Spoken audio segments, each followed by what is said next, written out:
আজকে হলো রবিবার। তো গাইস আজকে আমরা দেখাবো যে কী করে ক্রিকেটে প্রপার স্টান্স নিতে হয় ও তার সঙ্গে সঙ্গে কী করে ক্রিকেটে প্রপার ব্যাট লিফট ও তার সঙ্গে সঙ্গে ক্রিকেটে কত ধরনের শট হয় ও ক্রিকেটে কত ধরনের শট হয় ও কী কী। চলুন এবার আপনাদের দেখাবো যে ক্রিকেটে প্রপার কী করে ব্যাট লিফট করতে হয় আর তার সঙ্গে সঙ্গে স্টান্স কী করে দিতে হয়। এবার আপনারা দেখাবো স্টান্স কী করে দিতে হয়। গাইস এই যে ক্রিকেটে সবসময় প্রধানত লেগ স্টাম্প ও মিডিল স্টাম্পে গান নিতে হয়। লেগ স্টাম্প বরাবর একটা দাগ কাটতে হয়, মিডিল স্টাম্প বরাবর একটা দাগ কাটতে হয়। যেখানে দেখতে পাচ্ছেন আপনারা এই দুটো দাগ কেটে নিয়েছি। সবসময় রাইট ফুট মিডিল স্টাম্পে থাকে, লেফট ফুট লেগ স্টাম্পে থাকে কভার করে। ব্যাক লিফট এদিকে দেখুন, ব্যাক লিফট সবসময় যেমন যদি টেস্ট ম্যাচ হয় ব্যাক লিফট সবসময় লো রাখতে হয়, যেমন পূজারা ব্যাট লিফট লো রাখে। তার সঙ্গে যখন টি-20 খেলতে তখন ব্যাট লিফট অনেক হাই রাখতে হয়, যেটা করে ফিল শট। তো গাইস আমি কি এটা রিকমেন্ড করবো যে ওই দুটো বাদ দিয়ে এটা রিকমেন্ড করবো যে ব্যাট লিফট মিডিয়াম এমন হাইটে রাখতে হয়, আর ব্যাট সবসময় হালকা অফসাইডের দিকে হালকা এমন রাখতে হয় যাতে অফসাইডের দিকে একটু খোলা থাকে। যদি আপনারা এরকম সোজা রাখেন তাহলে ডিফেন্স করতে গিয়ে ব্যাটটা একটু টের হয়, আপনারা এখান থেকে এস দিয়ে দেবেন। ওর জন্য আপনার ব্যাটটা একটু এদিকে রাখবেন, যার জন্য ব্যাটটা সবসময় সোজা আসবে সোজা। তো গাইস এরপর আপনাদের দেখাবো যে ক্রিকেটে কত ধরনের শট হয় ও কী কী। তো গাইস এবার আপনাদের দেখাবো যে ক্রিকেটে কত ধরনের শট হয় ও কী কী। তো গাইস দেখুন, প্রথমত স্টান্স নিয়ে দাঁড়িয়ে দিয়েছি। এরপরে ক্রিকেটে প্রধানত 7 ধরনের শট হয়। প্রথম অন ড্রাইভ, এই বলটা আপনারা যখন পা গিয়ে এমনভাবে মানেন তখন অন ড্রাইভ।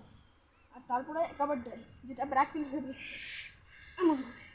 তারপরে এক্সট্রা কভার ড্রাইভ, এই বলটা এমনভাবে। এরপরে ব্যাক ফুট পুশ, যেটা এই বলটা আমি পড়ে আসবে আমি ব্যাক ফুটে এমনভাবে পুশ করি। তার সঙ্গে সঙ্গে আরেকটা শট আছে যেটা হলো ফ্লিক শট, এমনভাবে মারতে হয়। তো গাইস ক্রিকেটে আরও অনেক ধরনের শট হয়, যেমন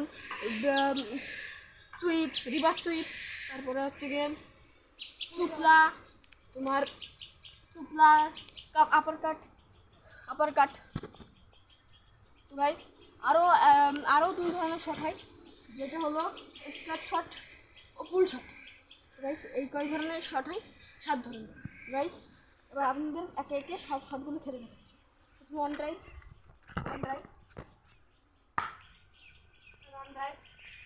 কভার ড্রাইভ, ব্যাটে লাগছে না কারণ বল অনেক নিচে আছে। এবার extra cover drive, back foot পুশটা মারা যাবে না, কারণ ব্যাক ফুট পুশ এখানে ড্রপ করা মারতে হবে এমন। তো গাইস এগুলো হলো শট ও তার সঙ্গে সঙ্গে আরও 2 ধরনের শট হয়, যেটা হলো পুল শট ও ব্যাক শট। ব্যাক শটের সময় সবসময় এই রাইট ফুট অফ স্টাম্পে নিয়ে যেতে হয়, রাইট ফুট অফ স্টাম্পে, লেফট ফুট মিডিল স্টাম্পে এসে এই শট, ঠিক আছে। আর একটা জিনিস করে বিরাট কোহলি, আরেকটা জিনিস করে যেটা হলো দুটো পাই লেগ স্টাম্পে রাখে, যে সময় প্রেশার অনেক বেশি থাকে দুটো পাই লেগ স্টাম্পে রাখে। আর যেই বলার বল ডেলিভারি করবে তখনই রাইট ফুট মিডিল স্টাম্পে নিয়ে যায়, তখন শট খেলা যে কোনো শট। তো গাইস এটা বিরাট কোহলি করে। তো গাইস আজকে ভিডিও এই পর্যন্তই, পরের দিন আরও দেখা হবে পরের ভিডিওতে। টাটা।